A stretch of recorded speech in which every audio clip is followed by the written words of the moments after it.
ጤና ይስጥልኝ አዲስ ማለዳ ተከታታዮች ዕለታዊ ዜናዎችን ተጀምረዋል። አበይት ጉዳዮችን ጠቁማችሁ የተፈናቀሉ ዜጎች ሞትና ስቃይ እንዲያበቃ ሁለት ፓርቲዎች ጠየቁ። ፓርቲዎቹ የኢትዮጵያ ሕዝባዊ አብዮታዊ ፓርቲ ኢህአፓና ስምረት ሲሆኑ በዛሬው ዕለት ያወጡትን መግለጫም ለአዲስ ማለዳ ልከውላታል። በሰሜን ወሎ ዞን የተለያዩ አካባቢዎች ለዓመታት የዘለቀውን የማንነት ጥያቄ ተከትሎ በከፍተኛ ችግር ውስጥ እንደሚገኙ ለአዲስ ማለዳ አስተያየታቸውን የሰጡ ነዋሪዎች ተናገሩ። መንግስት በኢትዮጵያ ሎተሪ አስተዳደር በኩል የጀመረውን የውርርድ ጨዋታዎች ለግለሰብ እንዲተው አዲስ ማለዳ ያነጋገረቻቸው ባለሙያዎች መከሩ። ያስተዋወቅናችሁን ጨምረው ሌሎች ዘገባዎችን ይዘናል። አብረን እንቆይ።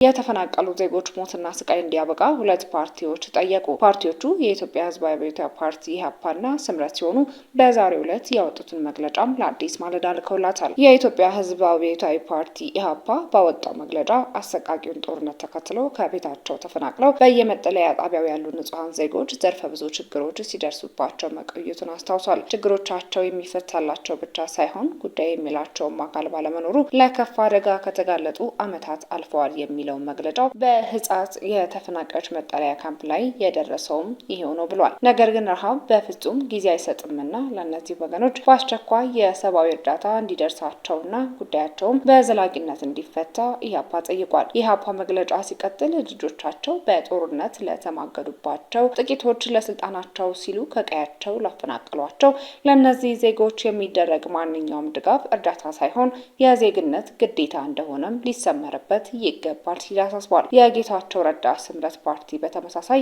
ያወጣውን መግለጫ ለአዲስ ማለዳ ልኮላታል። ስምረት ፓርቲ በምዕራብ ትግራይ ዞን አስገደ ወረዳ ህጻጽ የተፈናቃዮች መጠለያ ነዋሪዎች ረሃቡን ለማስቆምና ወዲያውኑ ለመድረስ ሰብአዊና ሞራላዊ ኃላፊነታቸውን መወጣት አለባቸው ብሏል። ኋላ ቀር ቡድን እያለ የጠራው ህወሓትን ከህዝቡ በፊት የማዳን መዝሙር በሰብአዊነት በህሊና በስነ ምግባርና በህግ ተቀባይነት የሌለው ሲሆን ህዝባችን በዚህ ጽንሰ ሀሳብ እየሞተ ነው ሲልም አክሏል። ስምረት ሁሉም የሰብአዊ ድርጅቶች ይህንን አሳዛኝ ሁኔታ በአስቸኳይ እንዲፈቱት ጥሪ አቅርቧል። ይህ ሁኔታ ከሚዲያ ካልተደበቀ በስተቀር በሌሎች አካባቢዎች የተፈናቀሉና የተሰደዱ ወገኖቻችንም የመሰቃየትና የመሞት አደጋ እንደተጋረጠባቸው ምንም ጥርጥር የለውም ሲልም አትቷል። ህዝባችንን በተሳሳተ መንገድ በማንቀሳቀስ ወደዚህ ደረጃ ያደረሰውት ኋላ ቀር ቡድንና ተባባሪዎቹ አሁንም የፕሪቶሪያውን ስምምነት ሙሉ በሙሉ ተግባራዊ ለማድረግና የተፈናቀሉ ወገኖቻችንን ወደ ቤታቸው ለመመለስ ዘላቂ መፍትሄ የሆነውን ህገ መንግስት ለማክበር እየተቸገሩ ነው። የትግራይ ህዝብ በእስር ውስጥ አስገብቶ ሁሉንም ነገር በስልጣንና በቡድን ጥቅም ላይ በማዋል የፖለቲካ ቁማር ተጫውቷል፣ እየተጫወተም ይገኛል ሲል ወንጅሏል። እንደ ስምረት ፓርቲ መግለጫ ኋላ ቀር እያለ የጠራው ቡድንና ጠባቂዎቹ ከመቼውም ጊዜ በበለጠ በወርቅና በመሬት ስርቆት ኪሳቸውን አሳብጠዋል። ከውስጥም ከውጭም ችግሮችና ተቃዋሚዎች ጋር የተዋጋው ጀግና ህዝብ በአግባቡ የሚመራው ባለመኖሩ ወደ ከፋ ሁኔታ መውደቁንም ያስረዳል። የዚህ ኋላ ቀር ቡድን በተለያዩ ደረጃዎች ያሉ መዋቅሮች መሬትንና ማዕድናትን በመዝረፍ ብቻ ሳይሆን ከተቸገሩ ሰዎች እርዳታን በመስረቅና ከተፈናቀሉት ሰዎች ጉሮሮ ለጦርነት ዝግጅት እንዲውል በማድረግ አሳፋሪ ተግባሩን ቀጥሏል ሲልም አሁናዊ ሁኔታውን ያስረዳል። የትግራይን ችግሮች በሙሉ ለመፍታት የሚደረገው ጉዞ የመጀመሪያው እርምጃ የወንጀል ኃይሉን ከትግራይ ህዝብ ትከሻ ላይ ማስወገድ መሆኑን እንደሚያምን ፓርቲው በመግለጫው አስረድቷል።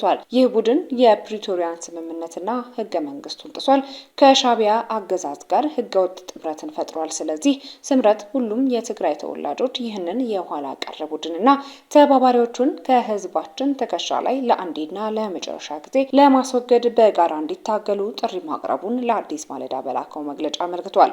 በመጨረሻም ፓርቲው በዓለም ዙሪያ የሚገኙ የትግራይ ተወላጆችና የከፍተኛ ትምህርት ተቋማት፣ ክልሎች፣ የኢትዮጵያ መንግስትና ዓለም አቀፉ ማህበረሰብ ለተፈናቀሉና በአጠቃላይ ለስደተኞችና በተለይም በህጻጽ ላይ ለደረሰው ከባድ ረሃብ መድረስ እንዳለበት አሳስቧል።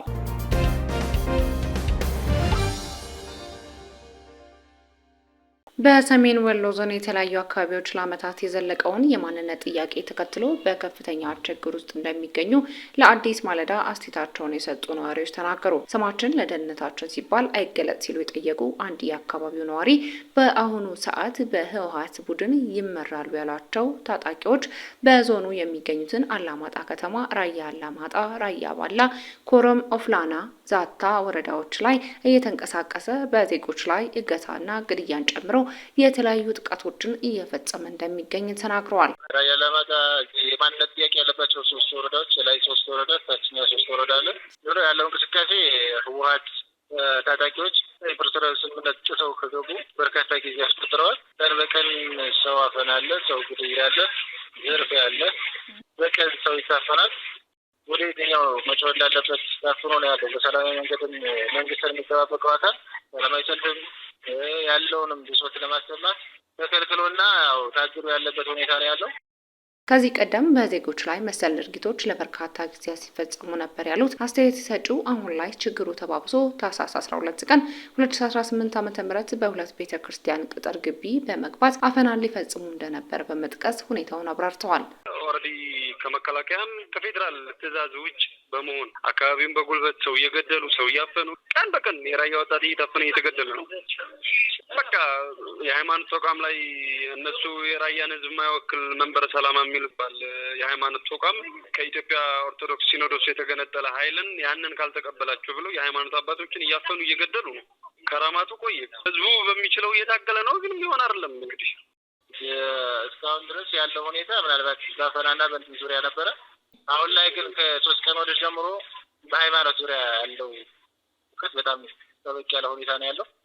እነዚህ ቦታ ላይ ያሉ እምነት ተቋማት ላይ ያሉት አመራሮች የማፈንና ከበባ የማድረግ ቤተክርስቲያን ላይ ትናንትና ኪዳነ ምሕረትና ኢየሱስ ቤተክርስቲያን ከበው ነው ያረፈሩት።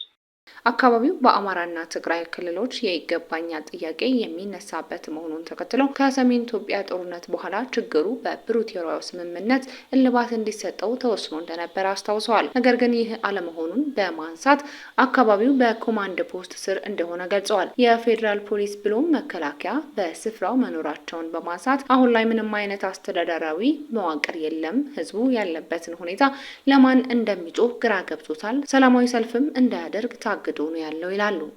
የሚያስተዳድረው አካል የለም። ህዝቡ በራሱ መንገድ በራሱ ነው እንጂ የሚተዳደረው የሚያስተዳድረው አካል የለም።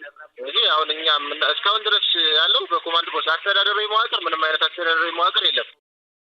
በአካባቢዎቹ ህወሓት አርሚ እያለ የሚጠራቸው የተለያዩ ቡድኖች በህገወጥ ሁኔታ እየተንቀሳቀሱ ይገኛሉ ያሉት ሌላኛው ነዋሪ በበኩላቸው ከዚህ ቀደም የትጥቅ ማስፈታት መበተንና መልሶ ማቋቋም እንደተጀመረ ያስታውሳሉ። የፌዴራል መንግስት ወደ ተሰራላቸው ካምፕ እንዲገቡ ትዕዛዝ አስተላልፎ የነበረ ቢሆንም እነዚህ ኃይሎች አፈንግጠው ቀርተዋል ሲሉም ያነሳሉ።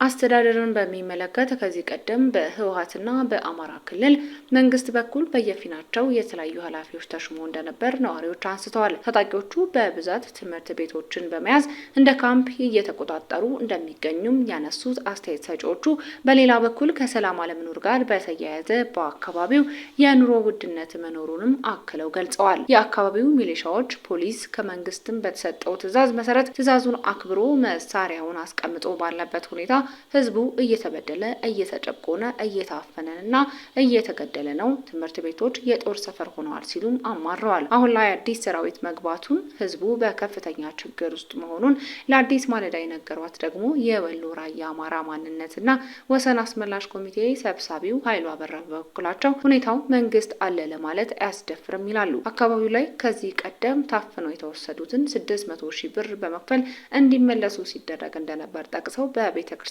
ላይ ተፈጽሟል የተባለውን ድርጊትም በተመለከተ እርሳቸው ያላቸውን መረጃ አካፍለዋል። ኑሮ ውድነት አለ።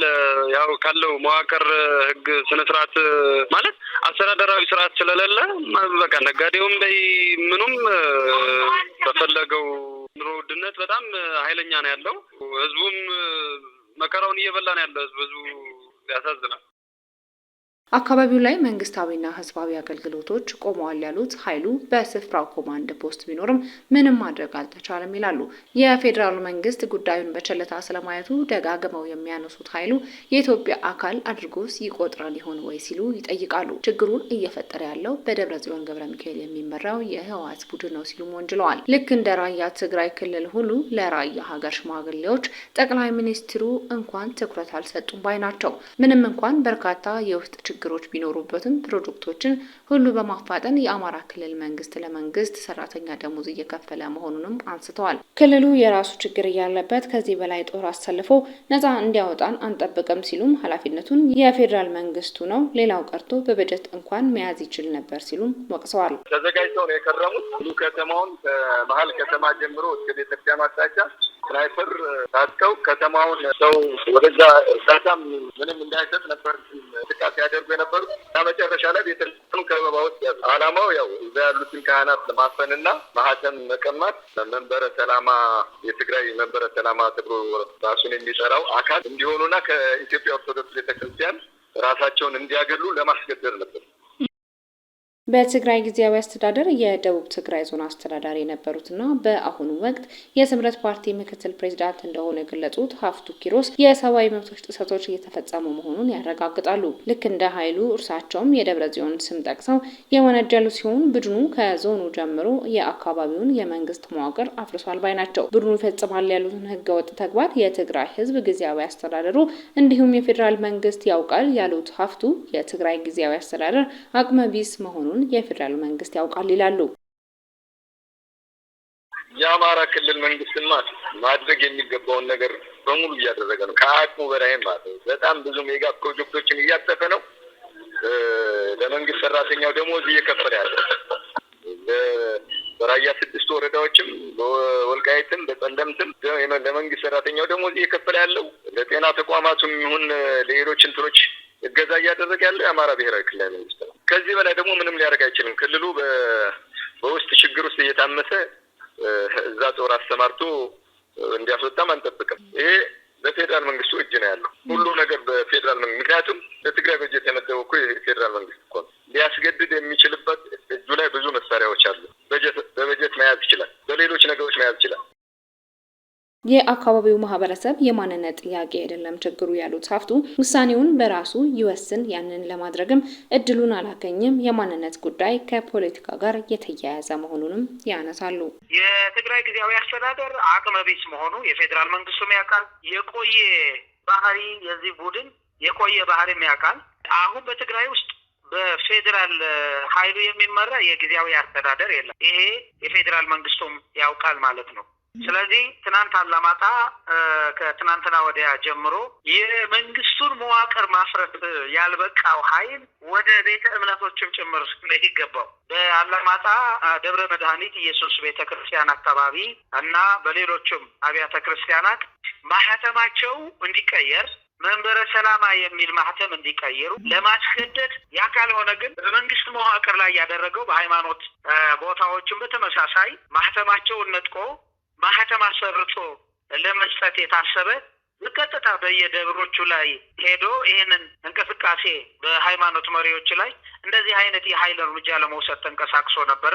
የፌዴራል ኃይሎቹ ማለት የመከላከያ ሰራዊትና የፌዴራል ፖሊስ ለመከላከል ህግና ስርዓት ለማስከበር ሞክረዋል። አሁን የአካባቢ ብቻ ሳይሆን ትግራይ አስተዳደር የለም ነው ያክሻሉት፣ ፍጹም የለም። አሁን በትግራይ ውስጥ በፌዴራል ኃይሉ የሚመራ የጊዜያዊ አስተዳደር የለም። ይሄ የፌዴራል መንግስቱም ያውቃል ማለት ነው።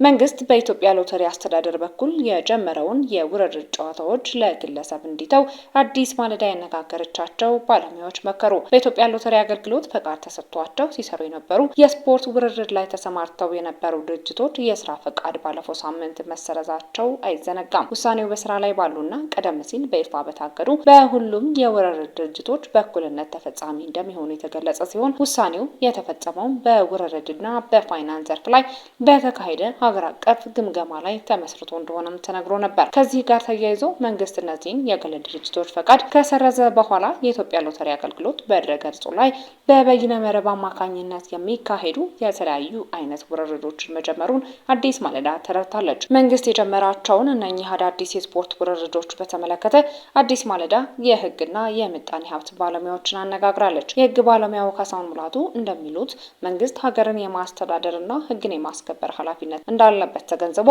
እነኚህ የስፖርትና መሰል የውርርድ ስራዎችን ለግለሰቡ ሊተው ይገባል ሲሉ አስተያየታቸውን ሰጥተዋል። ነገር ግን መንግስት በግለሰብ እጅ ሲሰሩ የነበሩ የስፖርት ውርርድ ቤቶች ኃላፊነት የጎደለው አሰራር የሚተገብሩ ከሆነ ማለትም የገቢ ግብር አለመክፈል፣ ገቢና ወጫቸውን የማያሳውቁ ህገወጥነት የሚበዛበት ከሆነ አሰራሩን አስተካክሎ ባለሀብትና የግል ዘርፉ እንዲሳተፍ ማድረግ ያስፈልጋል ብለዋል። ነገር ግን ከዚህ ካለፈ መንግስት አሰራሩን በህግ ደግፎ ይህንን የመወሰን ስልጣን አለውም ሲሉም አክለዋል። መንግስት ልግ ራሱ ብቻ መስራት ይችላል፣ ሲፈልግ ሁሉን መስራት፣ ሲፈልግ ባለሀብቱ ማሳተፍ ይችላል። ግን ለዛ አሰራሩ በህግ መደገፍ ነው የሚጠበቅበት እንጂ ይህንን የመወሰን ስልጣንም አለው። አንድ ሰው መወሰን ይችላል። ምክንያቱም እኔ ሪስፖንሲብል ነኝ፣ እነዛ ሪስፖንሲቢል እየተጠቀሙት ነው፣ የተፈቀደላቸው አሰራሮች እየተገበሩት ነው ብሎ ካሰበ እና አሰራሩን ተከትሎ በተሻለ መልኩ የመንግስት ተቋማት ሊሰሩ ይችላል ብሎ ካሰበ ይህን ጥቅምም አለው፣ የተሻለ ጥቅምም አለው። ሰው ይህንን ዝም ብዬ ለፕራይቬት ሴክተሩ ሼር አላደርገውም ወይም ደግሞ ብዙ የማጭበርበር ተግባራት ሊጠቀምበት ነው እና ሙሉ ለሙሉ ለፕራይቬት ሴክተሩ ክፍት ማድረጉ ይህንን እንዲፋፋ ማድረግ ነው ብሎ ካሰበ ሊገድብ ይችላል። ራ በመመሪያ ሊደግፍ ይችላል፣ ሊገድበው ይችላል። እና መንግስት ከምናምን የሚቃረን ነገር የለውም። አሁን መንግስትን አይቃረንም፣ አሰራርን አይካተልም። ግን የፖሊሲ ጉዳዮች ለምሳሌ ገበያ ነው እየተከተልን ያለ ነው ካለን ስራዎችን ለምንድን ነው መንግስት ብቻ ነው የሚሰራው? ሞሮፍ መስራት ያለበት የማስተዳደር ምናምን ጸጥታን የማስከበር ዋና ስራዎች ውስጥ ሆኖ ሳለ ቁማሩን እንኳን ለምን ለግለሰብ አይተውም? ለግለሽ ጀነራል የሆነ ቀድቦ መቆየት የለበትም። እንዲህ አይነት አሰራሮችን ለግሎችም ተገቢውን ያለባቸው ክፍያ ካለ ገቢ ግብር ስላለባቸው አንዱ ተገቢውን ግብር አይከፍሉም፣ አስተናቸው ገቢና ወጫቸው አይታወቅም፣ ህገወጥ ነው ያውሉታል፣ እንደዚህ ነው ምናምን የሚል ብዙ ከመንግስት ሳይድ የሚነሱ ቅሬታዎች አሉ። እዛ አግዶት ከሆነም እንኳን በአስቸኳይ አሰራሩን መቆጣጠር የሚችልበት ደረጃ ሲደርስ ግል ባለሀብቱም የግል ዘርፉም እንዲሳተፍበት ማድረግ ያስፈልጋል የሚል አይነት ኦፒኒየን እንሰጣለን። መንግስት አስፈጻሚ እንጂ የግል ድርጅቶችን ተክቶ የሚሰራ አይደለም የሚሉት ደግሞ የምጣኔ ሀብት ባለሙያው መሐመድ ገዳፊ ናቸው። መንግስት እነዚህን ስራዎች ለሚሰሩ አካላት ፈቃድ የመስጠትና እንደ ሶስተኛ ወገን የማረጋገጥ ስራን ነው መስራት ያለበት ይላሉ። የውርርድ ድርጅቶችን አስተካክሎ አርሞና የህግ ከለላ ሰጥቶ ሊያሰራቸው ይገባል። ነገር ግን ድርጅቶችን ማሸግና መቀማቱ ተገቢ አይደለም ይላሉ።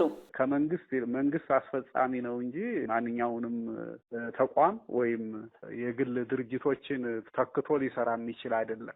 አስተዳዳሪ ነው መንግስት መሆን ያለበት፣ ፍቃድ ሰጪ። ያንን ነገር ለምሳሌ አንቺና እኔ ብንሻሻጥና ብንዋዋል ማረጋገጥ ነው እንደ ሶስተኛ አካል ሆኖ። የዚህ ሲሆን ነው ኢኮኖሚ ሊያድግ የሚችለው። በቀረ ግን መንግስት ራሱ ሰሪ ራሱ ዳኛ ራሱ ፈራጅ ከሆነ ለኢኮኖሚ ሂደቱ አይመከርም፣ አያድግምም። እንደዚህ ሲሆን አሁን ማደግ ያለበት በዜጎች ነው። እንግዲህ ዜጎች እኮ የአንድ መንግስት ገቢ ናቸው። ለምሳሌ የሰራተኛ ማህበራዊ ጉዳይ ነው የሲቪል ሰርቪስ ኮሚሽን የሚባለው አጠቃላይ የመንግስት ገባሪ ነው። በተለይ ዝቅተኛው የሚባለው ከፍተኛ ገቢ የሚያገኘው መንግስት ከሰራተኛ፣ ሌላውማ ከሚያተርፈው የሚከፍለው። ስለዚህ እነዚህን ሰዎች አስተምሮ ኮሬክት አድርጎ ሌሎች ሁኔታዎችን አመቻችቶ የህግ ከለላ ሰጥቶ ነው ሊያሰራ የሚገባው መንግስት ይህንን ነው ማድረግ።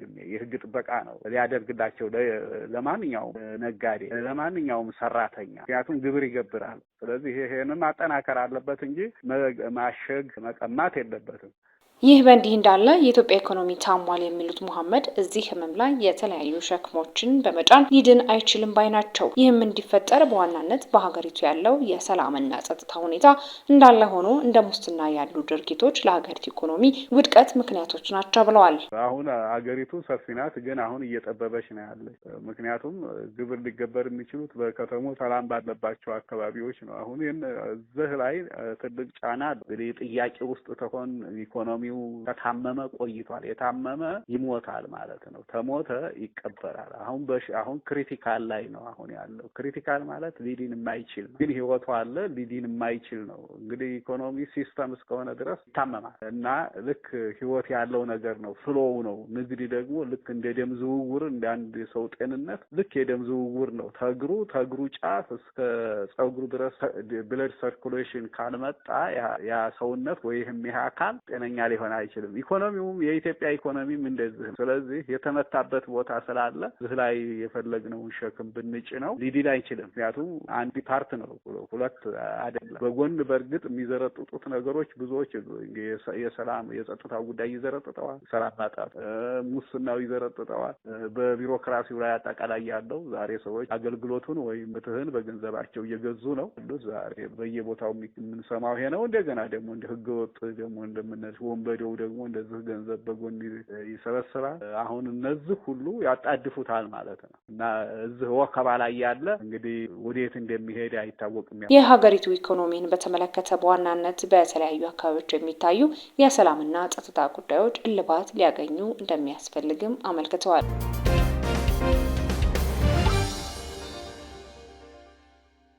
አሜሪካ በሚያሚ የተደረገው የሩሲያና ዩክሬን የሰላም ንግግር ውጤታማ መሆኑን ገለጸች። አሜሪካ በልዩ መልእክተኞቹ አማካኝነት በሚያሚ ፍሎሪዳ ከሩሲያ ዩክሬንና አውሮፓ ተደራዳሪዎች ጋር የሩሲያ ዩክሬን ጦርነት ከሚያበቃበት ሁኔታ በተናጠል ስታካሄድ የቆየችው የሰላም ንግግር ውጤታማና ገንቢ መሆኑን ገልጻለች። ትናንት እሁድ በሚያሚ የተካሄደው የሰላም ንግግር የሩሲያ ዩክሬን ጦርነት እንዲያበቃ በአሜሪካው ፕሬዚዳንት ዶናልድ ትራምፕ የቀረበው ባለ 20 ነጥብ የሰላም ስምምነት ላይ በተከታታይ ሲካሄድ የቆየው የመጨረሻው ክፍል ሲሆን ንግግሩ ገንቢና ውጤታማ መሆኑን የዋይት ሀውስ ልዩ መልእክተኛ ስቲቭ ዊትኮፍ ተናግረዋል።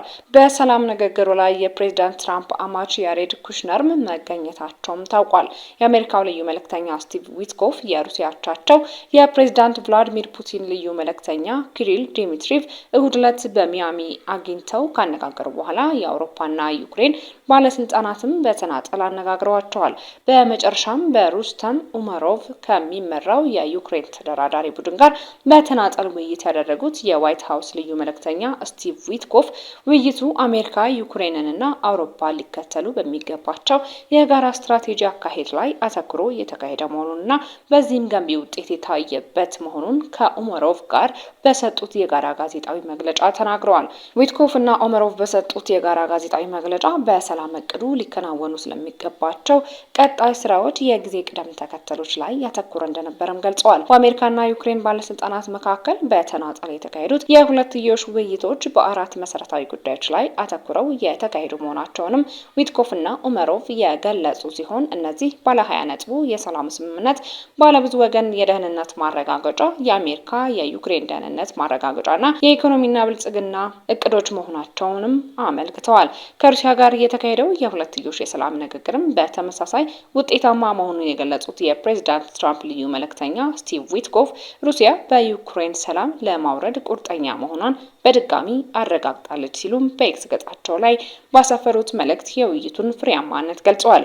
ይሁን እንጂ አሜሪካ ባቀረበችው የሰላም ስምምነት ዙሪያ የዩክሬንና የአውሮፓውያን አጋሮቿ አካሄድ አሁንም ያልተቀየረ መሆኑንና ለሰላም ያላቸው ሀሳብ ብዙም እድገት ያልታየበት መሆኑን የፕሬዝዳንት ቭላዲሚር ፑቲን ከፍተኛ የውጭ ጉዳይ አማካሪ ዩሪ ኡሻኮቭ ውይይቱ ከመካሄዱ ትንሽ ቀደም ብለው እሁድ ዕለት መናገራቸው ይታወሳል ሲል አልጀዚራ ዘግቧል። አማካሪው በሚያሚው የእሁዱ የሰላም ንግግር የተሳተፉት የፕሬዝዳንት ፑቲን ልዩ መልእክተኛ ኪሪል ዲሚትሪቭ ዛሬ ወደ ሀገራቸው ከተመለሱ በኋላ ለፕሬዝዳንቱ ፑቲን በሚያቀርቡት ሪፖርት ላይ ተመስርታ ሩሲያ ድርድሩን በምትቀጥልባቸው ነጥቦች ላይ እቅዶችን እንደምታዘጋጅ ተናግረዋል። ዕለታዊ ዜናዎችን በዚሁ ተጠናቋል። አዲስ ማለዳን ሰብስክራይብ፣ ላይክ እና ሼር ማድረግ አይዘንጉ። ጤና ይስጥልኝ።